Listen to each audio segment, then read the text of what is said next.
नमस्कार। जय श्री कृष्णा। श्री गणेशाय नमः। ओम नमो भगवते वासुदेवाय। महर्षि व्यास की जय हो। माँ भगवती सरस्वती की जय हो। श्री राधा दिव्यै नमः। समस्त पापों को नाश करने वाली, ज्ञान वर्धक, भक्ति ज्ञान वैराग को देने वाली, लोक परलोक को सुधारने वाली और सबसे प्रमुख बात यह कि यहाँ पर सुख देने वाली पतित पावनी कथा श्रीमद् भागवत महापुराण का मैं हिंदी में अर्थ निरंतर सुना रही। आज मैं तृतीय स्कंध से अथ 6वां अध्याय का हिंदी में अर्थ सुनाऊंगी। इस अध्याय का नाम तो है विराट शरीर की उत्पत्ति, परंतु जब मैंने इसका गहन अध्ययन किया तो एक पूरे अध्याय को अगर एक टाइटल में कहा जाए तो कह सकते हैं भगवान ने कैसे प्रथम जीव और उसके अंग को बनाया, यानी भगवान ने कैसे विराट पुरुष और उसके अंगों को बनाया। How did God create the first living being and it's organs. ये बिल्कुल कंप्लीट है इस अध्याय को बताने के लिए, लेकिन कैसे बनाया ये तो जानना जरूरी है। आइए जानिए। पिछले अध्याय में आपने सुना कि विराट रूप में, विशद रूप में विदुर ने मैत्रेय जी से सृष्टि क्रम के प्रति प्रश्न किया था। अब उसका उत्तर इस अध्याय में मैत्रेय जी देंगे। कहते हैं मैत्रेय जी, सर्वशक्तिमान भगवान ने जब देखा कि आपस में संगठित न होने के कारण ये मेरी महत्त्व आदि शक्तियां विश्व रचना के कार्य में असमर्थ हो रही हैं, तब वे काल शक्ति को स्वीकार करके एक साथ ही महत तत्व, अहंकार, पंचभूत, पंच तन्मात्रा और मन सहित 11 इंद्रियां, इन 23 तत्वों के समुदाय को में प्रविष्ट हो गए। उनमें प्रविष्ट होकर उन्होंने जीवों के सोए हुए अदृष्ट को जागृत किया और परस्पर जो विलग हुए उस तत्व समूह को अपने क्रिया शक्ति के द्वारा आपस में मिला दिया। इस प्रकार जब भगवान ने अदृष्ट को कार्योन्मुख किया, तब उस 23 तत्वों के समूह ने भगवान की प्रेरणा से अपने अंशों द्वारा अधि पुरुष यानी विराट पुरुष को उत्पन्न किया। अर्थात जब भगवान ने अंश रूप से अपने उस शरीर में प्रवेश किया, अंश रूप ध्यान रखिएगा, तब वह विश्व रचना करने वाला महत तत्ववाद का समुदाय एक दूसरे से मिलकर परिणाम को प्राप्त हुआ। यह तत्वों का परिणाम ही विराट पुरुष है। उसमें चराचर जगत विद्यमान है। जल के भीतर जो अंड रूप आशय स्थान था, उसमें वह हिरण्य में विराट पुरुष संपूर्ण जीवों को साथ लेकर 1000 दिव्य वर्षों तक रहा। यह वह विश्व रचना करने वाले तत्वों का गर्भ था तथा ज्ञान, क्रिया और आत्म शक्ति से संपन्न था। इन शक्तियों से उसने स्वयं अपने क्रमशः 1 हृदय रूप, 10 प्राण रूप, 10 और 3 यानी 10 प्राण और 3 आध्यात्मिक में क्या, आदि दैविक आदि भौतिक विभाग किया। ठीक है। यह विराट पुरुष ही प्रथम जीव होने के कारण, समस्त जीवों का आत्मा जीव रूप होने के कारण, परमात्मा का अंश और प्रथम अभिव्यक्ति होने के कारण भगवान का आदि अवतार, यह संपूर्ण भूत समुदाय इसी में प्रकाशित होता है। मैंने कहा ना, फर्स्ट जीव अभी बताया ना आपको एक लाइन में। यह अध्यात्म अधिभूत और आधिदैव रूप से 3 प्रकार का, प्राण रूप से 10 प्रकार का और हृदय रूप से 1 प्रकार का है। फिर विश्व की रचना करने वाले महत तत्ववाद के अधिपति श्री भगवान ने उनकी प्रार्थना को स्मरण कर उनकी वृत्तियों को जगाने के लिए अपने चेतन रूप तेज से उस विराट पुरुष को प्रकाशित किया, उसे जगाया।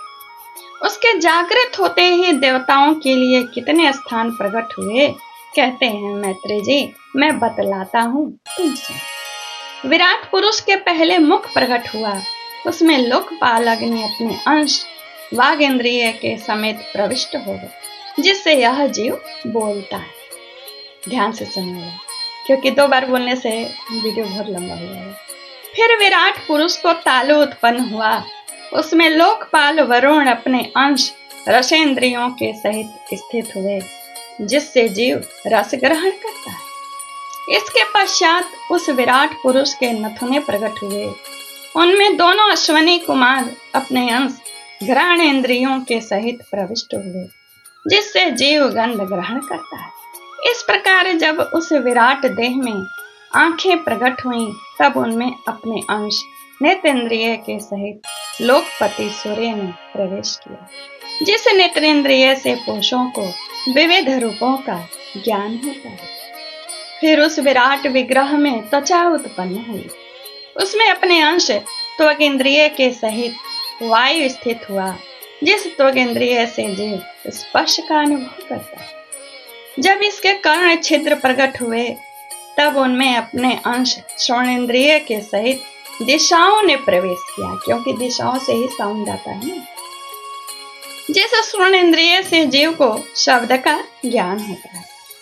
फिर विराट शरीर में चर्म उत्पन्न हुआ, उसमें अपने अंश रोमों के सहित औषधियां स्थित हुई, जिन रोमों से जीव खुजली आदि का अनुभव करता है, स्पर्श आदि का। अब उसके लिंग उत्पन्न हुए।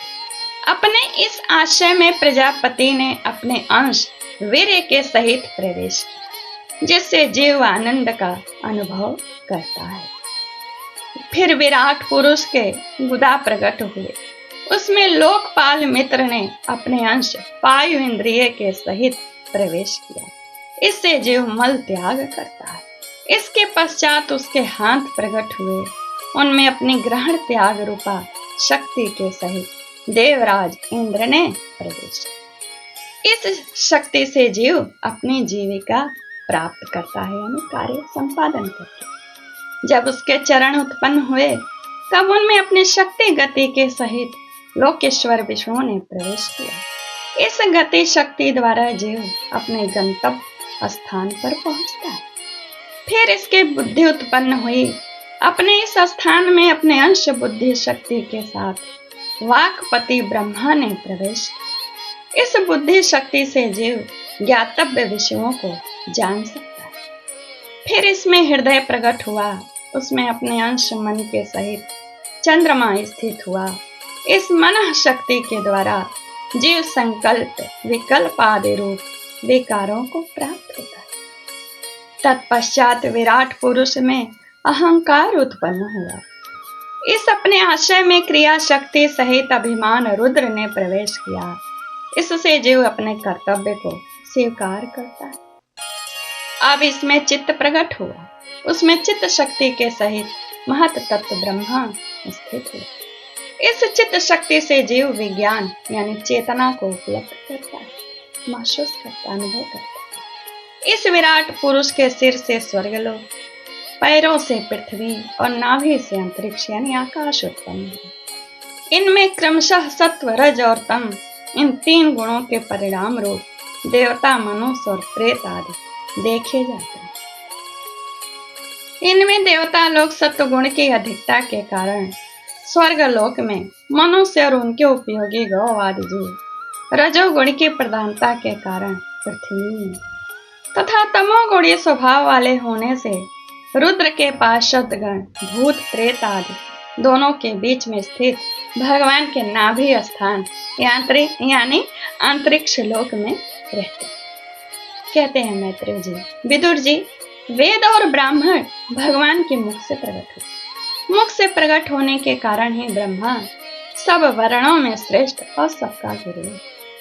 उनकी भुजाओं में क्षत्रिय वृत्ति और उसका अवलंबन करने वाला क्षत्रिय वर्ण उत्पन्न हुआ, जो विराट भगवान का अंश होने के कारण जन्म लेकर सब वर्णों की चोर आदि के उपद्रव से रक्षा करता है।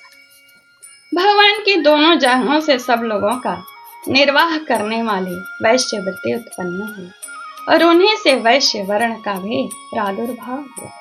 यह वर्ण अपनी वृत्ति से सब जीवों की जीविका चलाता है। फिर सब धर्मों की सिद्धि के लिए भगवान के चरणों से सेवा व्रती प्रकट हुई और उन्हीं से पहले पहल उस व्रती का अधिकारी शूद्र वर्ण भी प्रकट हुआ, जिसकी वृत्ति से ही श्रीहरि प्रसन्न हो जाते। ये चारों वर्ण अपनी अपने वृत्तियों के सहित जिनसे उत्पन्न हुए हैं, उन अपने गुरु श्री हरि का अपने अपने धर्मों से चित्त शुद्धि के लिए श्रद्धा पूर्वक पूजन करते हैं।